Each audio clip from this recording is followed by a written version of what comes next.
Welcome to ILTV on the Hour. I'm Lidar Lazi, coming to you live from Israel with the top stories in the region.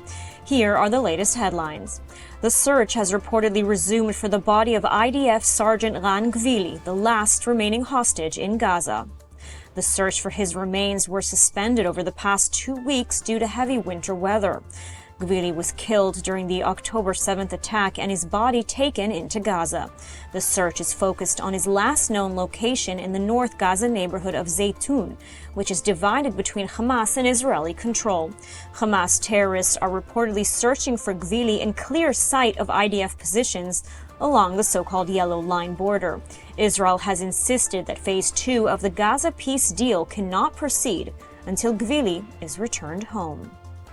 And on the northern front, the IDF confirmed strikes on a Hezbollah terrorist in Juia in southern Lebanon on Wednesday afternoon. According to footage circulating on social media, the IDF struck the vehicle of the terrorist with a drone. The action was in response to what the army called continued violations of the ceasefire by the terror group. Meanwhile, overnight, the IDF also confirmed it eliminated 2 terrorists in the area of Khirbet Selem in southern Lebanon. The IDF said the 2 Hezbollah terrorists were taking part in attempts to re-establish Hezbollah military infrastructures in direct violation of the ceasefire. And the military chief of the Islamic Republic of Iran is now openly threatening the United States and Israel, saying that continued, quote, his hostile rhetoric will be met with a response. His remarks follow U.S. President Trump's backing of the nationwide anti-regime protests and his threat that the United States will intervene should the regime kill protesters.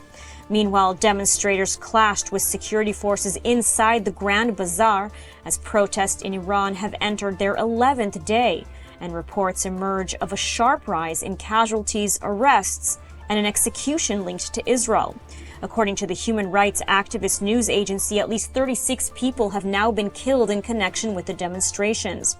The group says 34 of the dead were protesters and 2 members of Iran's security forces were also killed.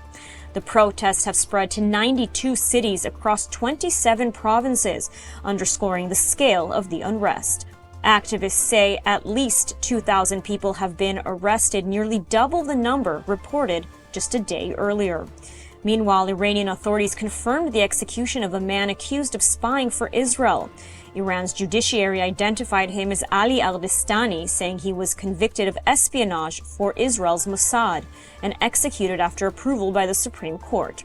The execution comes amid a wider crackdown, with Iran increasingly carrying out death sentences and detentions on espionage charges, a move rights groups say is being used to intimidate dissent and apply pressure during a period of escalating international and regional tensions.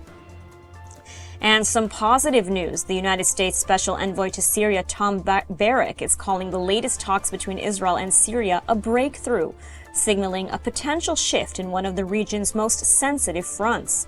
In an interview with the Jerusalem Post, Barrack said the new Syrian government has made clear it does not seek conflict with Israel and wants a relationship based on respect and coexistence, a marked departure from the past.